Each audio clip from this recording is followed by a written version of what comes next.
Friends, welcome to my channel study with Ankita. नवंबर में आप सबको पता होगा यूएसए के इलेक्शंस आने वाले हैं और डोनाल्ड ट्रंप पर एक और नई मुसीबत आ गई है। एक महिला ने उनके ऊपर सेक्सुअल असोल्ट का आरोप लगाया है। तो इस वीडियो में हम जानेंगे, कोशिश करेंगे कि कौन सी महिला ने इनके ऊपर आरोप लगाया है और डोनाल्ड ट्रंप का इस पर क्या कहना है। तो चलिए शुरू करते हैं। तो देखिए, जो अमेरिकी राष्ट्रपति हैं उनके लगातार 40 सालों में ये 25वीं महिला है जिन्होंने डोनाल्ड ट्रंप पे सेक्सुअल असोल्ट का आरोप लगाया है। तो जो अमेरिकी राष्ट्रपति हैं उन्होंने इस आरोप को पूरी तरीके से खारिज कर दिया है, जैसे कि वो पहले भी खारिज करते आए हुए हैं। अब बात कर लेते हैं कि अगर 25 महिलाएं उन पे आरोप लगा रही हैं तो एक या दो झूठी हो सकती हैं, 25 की 25 झूठी होना बहुत बड़ी बात होती है। तो इस वीडियो में हम जानेंगे कि आखिरकार सच क्या है। तो चलिए शुरू करते हैं। देखिए, वो पहली महिला कौन है, उनका नाम है एमी डोरिस। एक 48 वर्षीय मॉडल हैं जो अभिनेत्री हैं। उन्होंने कहा है 1997 की ये बात बताई है। उस समय जो महिला थी एमी डोरिस, वो 24 साल की थी और डोनाल्ड ट्रंप 51 ईयर्स के थे। वो सबसे पहले मिले थे, एक यूएसए ओपन टेनिस टूर्नामेंट होता है उस समय वो मिले थे और उन्होंने उसी मुलाकात पे अपने ऊपर सेक्सुअल असोल्ट का आरोप लगाया है कि डोनाल्ड ट्रंप ने उनके साथ ज़बरदस्ती करने की कोशिश की थी। उनके अभी पति हैं और दो बेटियां हैं जो कि अब फ्लोरिडा में रहती हैं। वो पहले एक मॉडल थी और अभिनेत्री भी थी। उन्होंने कुछ फिल्मों में काम भी कर रखा है।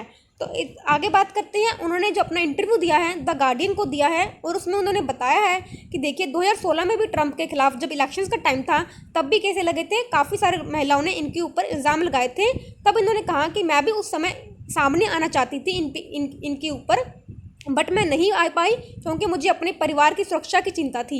ये बात आम भी हो सकती है क्योंकि देखिए, अगर कोई इंसान है जो ऊंचे पद पर बैठा हुआ है तो उस पर काफ़ी अगर हमेशा आरोप लगाएंगे तो आपके परिवार को खतरा हो सकता है। हमारे इंडिया में भी ये बहुत केसेस होते हैं, बहुत सारे केसेस रिपोर्ट ही नहीं हो पाते क्योंकि एक तो सबसे पहले फैमिली रेपुटेशन की बात आ जाती है और साथ में अगर कोई सामने पावरफुल पर्सन है तो उसके ऊपर इल्ज़ाम लगाना मतलब अपने परिवार को खतरे में डालने के बराबर होता है। तो अब बात करते हैं डोरिस ने क्या कहा उस इंटरव्यू में।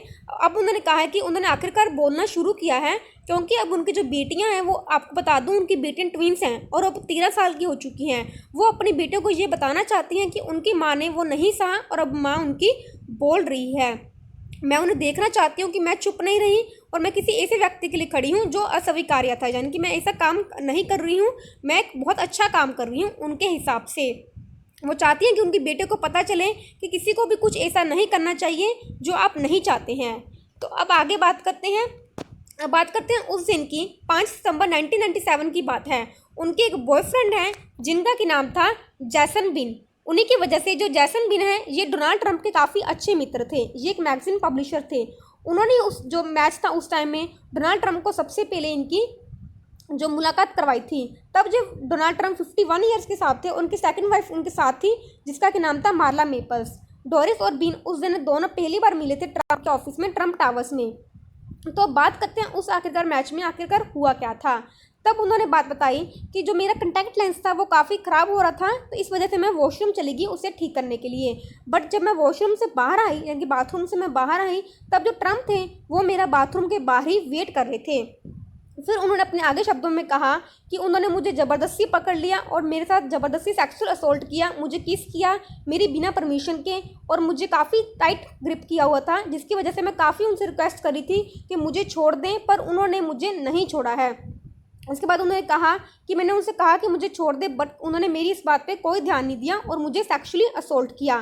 फिर उन्होंने कहा कि ट्रंप ने इसके बाद भी उन्हें काफ़ी हद तक परेशान किया। और ये बात उनकी एक मदर और उनकी एक फ्रेंड है न्यूयॉर्क में जो कि थेरेपिस्ट हैं, उन्होंने भी कंफर्म किया है कि जब 1997 के इंसिडेंट के बाद जो ये थी आर्मी डोरिस थी, उन्होंने इस इंसिडेंट का रिपोर्ट उन्हें किया था। तो बात करते हैं ट्रंप ने इस आरोपों पर क्या प्रतिक्रिया दिया है। ट्रंप के अभियान ने डोरिस के आरोपों को स्पष्ट रूप से खंडन कर दिया है। उन्होंने कहा कि ये आरोप बिल्कुल बेबुनियाद हैं और ये इलेक्शन से पहले लगाए जा रहे आरोप हैं। देखिए, क्योंकि आपको पता होगा अब इलेक्शंस आने वाले हैं, तो अगर इस पे इस तरह के आरोप लगते हैं ट्रंप पे तो इनकी जो नेगेटिव पब्लिसिटी है वो काफ़ी होती है।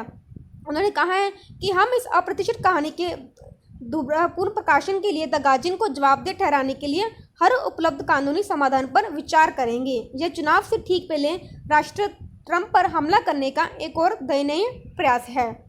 उनके वकीलों ने भी दावा किया है कि जो डोरिस के प्रेवी बिन थे, उन्होंने ये बात बताई है कि उन्हें इस घटना का कोई याद ही नहीं है, क्योंकि देखिए अगर उनके साथ किसी घटना हुई होती तो जो उनके बॉयफ्रेंड थे वो उनको जरूर बताती, पर वो अब इस बात से मुकर गए हैं कि उन्हें इस तरह की घटना का कोई भी याद नहीं है। ये बात भी हो सकती है कि अगर अभी डोनाल्ड ट्रंप एक राष्ट्रपति की पोजीशन पे हैं, काफ़ी पावरफुल पर्सन है, तो वो इनके खिलाफ अब बोलना नहीं चाह रहे हैं।